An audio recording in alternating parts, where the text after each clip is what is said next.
Hello everyone, my name is Mirza Amin Heather and इस course पे मैं आप सब लोगों को खुश आमदीद कहता हूँ. This is a statistics course. This belongs to group 2 and इसके टोटल 100 मार्क्स होते हैं. और इस ग्रुप की एक ख़ास रिक्वायरमेंट ये है कि if you opt for an 100 marks course, so you have to take another course that is of 100 marks. तो आप इस ग्रुप से सिर्फ 100 मार्क्स का एक एक सब्जेक्ट ऑप नहीं कर सकते. तो इसके साथ और डिफरेंट सब्जेक्ट्स हैं जैसे applied maths, pure maths, geology, और एक एक और कोर्स है, और फिर 200 मार्क्स के दो और कोर्सेज हैं. तो अगर आप कोई 200 मार्क्स का कोर्स लेते हैं तो then you are good, that is enough. But अगर आप ऐसा कोई कोर्स लेते हैं जैसे स्टेटिस्टिक्स है जो कि 100 मार्क्स का, you have to take another course. But before going into these kind of details, थोड़ा सा इस बात पे अगर हम डिस्कशन करें कि स्टेटिस्टिक्स इटसेल्फ, इस कोर्स की डायनेमिक्स क्या हैं, इसकी क्या खसूसियात हैं, इसके क्या खदखाल हैं. तो स्टेटिस्टिक्स इटसेल्फ ये बहुत एक नीश किस्म का कोर्स है. इसकी कोई इटसेल्फ बहुत ज़्यादा कोई formal guidance through on social media platforms या इन एकेडमीज एग्जिस्ट नहीं करती है. और इसके कुछ ख़ास किस्म के बेनिफिट्स हैं. नंबर वन इज़ के you can gain very solid marks in this subject अगर आपका इसके अंदर बैकग्राउंड है, या if you are very good in mathematics and if you belong to science background और एन इंजीनियरिंग बैकग्राउंड. और इसके जो कुछ सवालात हैं, जो इसके सेक्शंस हैं, वो काफ़ी रेपिटेटिव किस्म के हैं, मगर क्योंकि उसके अंदर ज़्यादातर कॉन्सेप्ट्स आपके जज होते हैं. तो अगर if you have a very good conceptual understanding of this course, तो फिर सवालात जो कि थोड़े से रिपीटेटिव किस्म के होते हैं कुछ सेक्शंस के अंदर, उसके ज़्यादातर ऐसा होता है कि उनके नंबर्स थोड़े बहुत आगे पीछे होते हैं या थोड़ी बहुत ट्विकिंग होती है, तो you can definitely ace those questions and get very solid marks and even full marks in those questions. तो इसके ये कुछ चंद बेनिफिट्स हैं. um, और अगर हम बात करें आज के कोर्स की, आज के लेक्चर की, तो सबसे पहले मैं अपना इंट्रोडक्शन आपको दूंगा. Then we'll do some discussion on the syllabus itself.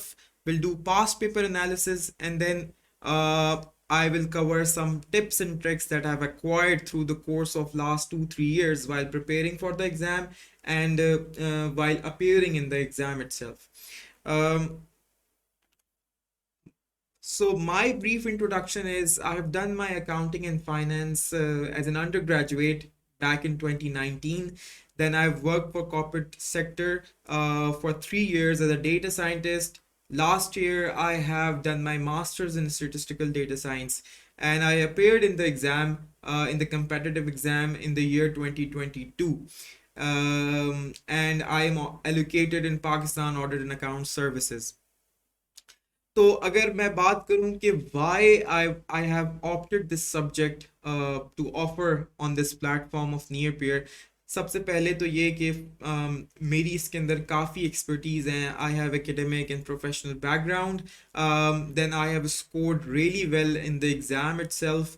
और तीसरी सबसे इम्पॉर्टेंट और क्रूशल बात यह है कि इसकी कोई गाइडेंस एग्जिस्ट नहीं करती, कोई फॉर्मल इसकी कोई मेंटोरशिप एग्जिस्ट नहीं करती, इसके कोई टीचर्स इतने ज़्यादा एग्जिस्ट नहीं करते इस वक्त मार्केट के अंदर, even on on YouTube as well.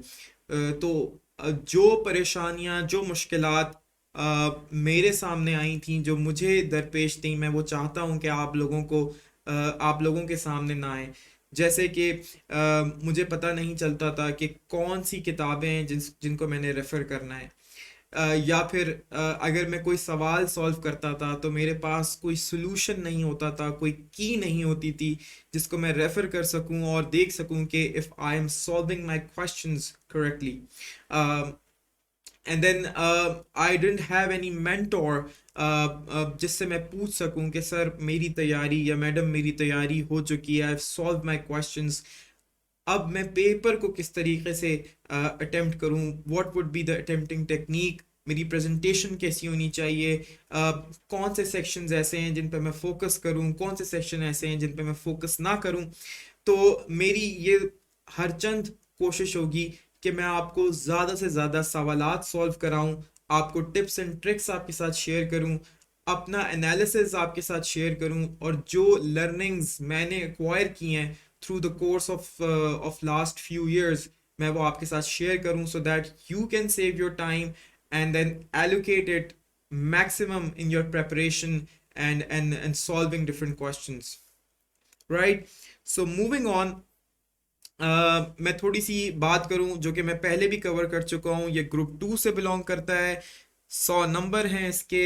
अगर आप ये लेते हैं तो you have to take another subject that is of 100 marks. ज़्यादातर अप्लाइड मैथ्स लेते हैं लोग, मैंने भी यही लिया था।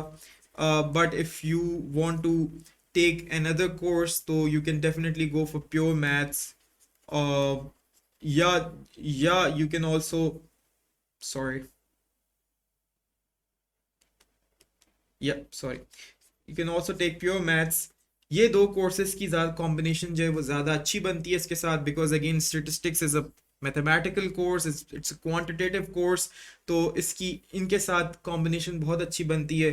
But again every one has its own appetite and own set of skills, या फिर इंटरेस्ट। तो अगर कोई चाहे तो दूसरे कोर्स भी ले सकता है, जैसे कि जियोलॉजी भी है इसके अंदर, इफ़ आई रिमेंबर करेक्टली। अगर हम बात करें पेपर की इटसेल्फ, उसकी डायसेक्शन करें, तो वो दो पार्ट्स में एग्जिस्ट करता है। सबसे पहला पार्ट, जैसा कि हर ऑप्शनल सब्जेक्ट में होता है ज़्यादातर, वो 20 मार्क्स के एमसीक्यूज हैं। And then in part 2 you have section 1 and section 2. You have to attempt 2 questions from section 1, 4 सवालात में से, तो यानी कि 2 की आपके पास चॉइस है, और सेक्शन 2 के अंदर 3 सवालों में से आपने 2 को अटेम्प्ट करना है, यानी कि आपके पास 1 सवाल की चॉइस एग्जिस्ट करती है। हर सवाल जो है वो 20 नंबर का है, तो ये आपके टोटल हो गए 40 यहाँ से आए, आपके 40 यहाँ से आए, और 20 यहाँ से आ गए। ये आपका 100 नंबर का पेपर बन गया। ठीक है जी।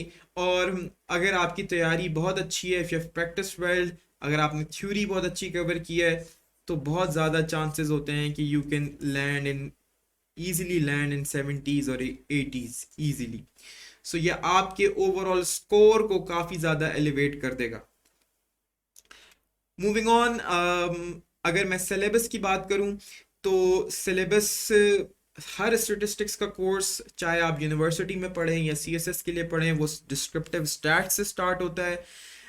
Then you have basic probability distributions, regression analysis and correlation analysis and non parametric methods. ये सारे जितने भी आपके पास यहाँ पे सेक्शंस हैं, इसके अंदर सब टॉपिक्स एग्जिस्ट करते हैं। हर सब टॉपिक अपने आप में उसकी कोई ना कोई इम्पोर्टेंस है, और वो हम पास्ट पेपर एनालिसिस से ये आइडिया करेंगे कि कौन सा सब टॉपिक जो है वो ज़्यादा इम्पोर्टेंट है as compare to the other ones. But मेरी ये रिकमेंडेशन होगी कि अगर आप लेट्स से डिस्क्रिप्टिव स्टैट्स का पोर्शन करने बैठे हैं, तो you cover each and everything. Obviously you will be focusing more on the frequently appearing सब टॉपिक्स, लेकिन मेरी ये रिकमेंडेशन होगी कि आप उस सब टॉपिक्स में, आप उस सेक्शन के अंदर सारे सब टॉपिक्स को कवर करें। इवन अगर ताकि अगर उसमें से कोई सवाल आ जाता है, एग्जामिनर जो है वो थोड़ा सा ट्रिकी बनाने की कोशिश करता है एग्जाम को, तो you'll be able to cater to it, right? Okay. And then you have of section 2 के अंदर सैम्पलिंग एंड सैम्पलिंग डिस्ट्रीब्यूशंस है, स्टेटिस्टिकल इन्फ्रेंसेस है, डिज़ाइन ऑफ एक्सपेरिमेंट्स है, population analysis and vital statistics है।